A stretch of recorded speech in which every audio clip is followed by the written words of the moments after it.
LOC पर पूरी तरीके की सतर्कता पाकिस्तान की तरफ से बरती जा रही है। उसे डर है कि कहीं किसी तरीके से भारत अब पलटवार न करे। जो मंजीत ने भी शुरुआत में कहा कि चोर की दाढ़ी में तिनका, तो उसकी तरफ से कोशिश यही की गई है, तैयारी यही की जा रही है कि वहां पर सतर्कता बरते। तब जबकि ये समझिए कि राजौरी सेक्टर में कुछ ऐसे घटनाएं पिछले कुछ समय में सीजफायर वायलेशन की होती रही हैं, अपनी तरफ से करता रहा है भारत, जवाबी कार्रवाई करता रहा है, लेकिन इस समय किसी भी तरह से उस पर कोई आंच ना आए, इस डर से उसने अपनी सतर्कता बढ़ा दी है। लेकिन जितेंद्र, इसके साथ जब प्रधानमंत्री लौट कर आ रहे थे तो जितेंद्र, उस समय हमने देखा कि उन्होंने पाकिस्तानी एयर स्पेस का इस्तेमाल नहीं किया था। तो भारत अपनी तरफ से सतर्कता भी बरत रहा है और तैयारियां भी पूरी कर रहा है।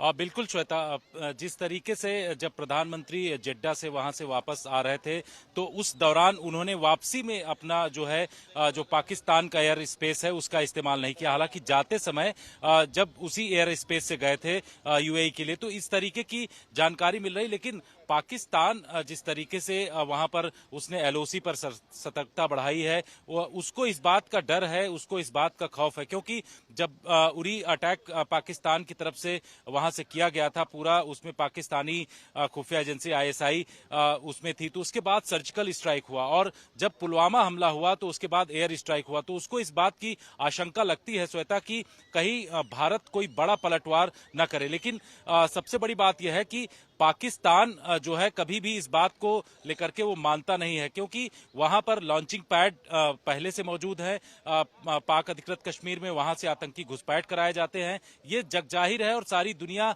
इसको जानती। इंटरनेशनली हर एक फोरम पर भारत की तरफ से इस पाकिस्तान की पोल खोली जाती रही है, लेकिन पाकिस्तान कभी भी इसको नहीं मानता है। अगर आतंकी कैंप की बात करें तो वहां अभी भी आतंकी कैंप चलते हैं। और इस बार जो ये पूरी घटना हुई है श्वेता, उसमें रावलकोट में इस तरीके की जानकारी मिली है कि बैठक हुई है जिसमें सैफुल्ला जो है वो वहां पर मौजूद था।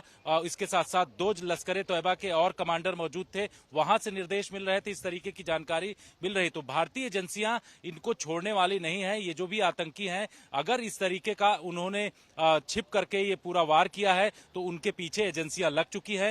एनआईए की अगर बात करें तो एनआईए छानबीन कर रहा है, क्योंकि वहां पर जो लोकेशन पर एनआईए की टीम पहुंची है, सूत्र बताते हैं कि वहां से कई जगहों से स्टील बुलेट्स भी मिले हैं। तो पाकिस्तान जो है आतंकवादियों के पास वैसे स्टील बुलेट्स पहुंचा रहा है जो चाइना से उसके पास आते हैं, जो भारतीय जो पहले भी जो रहा है। पाकिस्तान की सेना जो है, ये जो स्टील बुलेट्स होते थे वो मेड इन चाइना बुलेट्स रहते थे। कई आतंकी हमलों में इसका इस्तेमाल किया गया था, जब सुरक्षा बलों पर खासकर आक्रमण किया गया था। और ये एक भेद देते हैं किसी भी बुलेट प्रूफ को। अब यहाँ पर तो इंसानी शरीर थे, आम लोगों के शरीर थे, जिन पर इन बुलेट्स का इस्तेमाल किया गया है पाकिस्तान के आतंकियों द्वारा।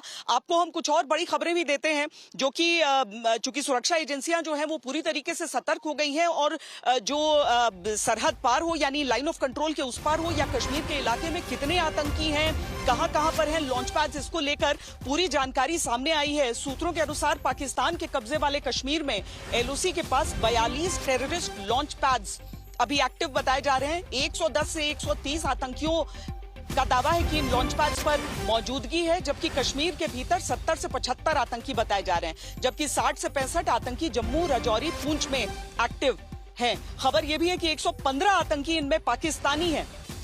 सवाल यह है कि फिर आतंकियों के लॉन्च पैड पर ही क्या एक बार फिर भारत की तरफ से जवाबी अटैक किया जा सकता है?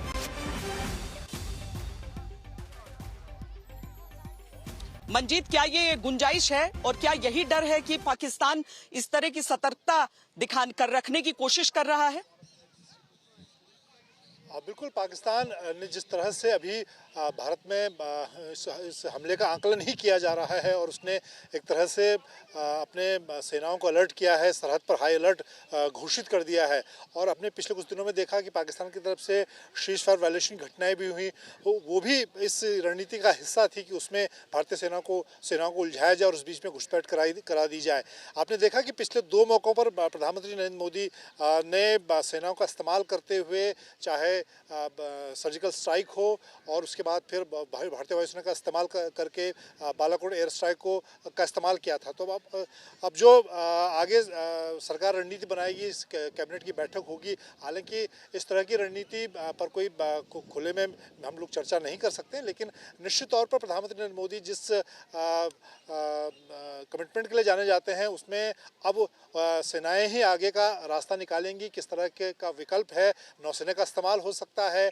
और अगर हम डिप्लोमेटिक तरीके देखें तो बाकी बहुत सारे सरकार के पास कदम होते हैं, चाहे उनके बीच में सिंधु नदी समझौता हो, डिप्लोमेटिक स्टाफ को वापस बुलाना हो, ऐसे बहुत सारे कदम हैं। लेकिन जिस तरह का बड़ी घटना पाकिस्तानी आतंकियों ने अंजाम दिया है, उसको लेकर निश्चित तौर पर प्रधानमंत्री मोदी जिस तरह की सक्रियता दिखा रहे हैं, अपनी यात्रा को छोड़कर आए हैं, गृह मंत्री को उन्होंने ग्राउंड पर भेजा है और उनके लिए उनको एक सीधी चुनौती पाकिस्तान ने, आतंकियों ने दी है। तो उसका जवाब भी मुझे लगता है श्वेता कोई उनकी टीम और उनके पास होगा जो आने वाले दिनों में जिसका पता चलेगा।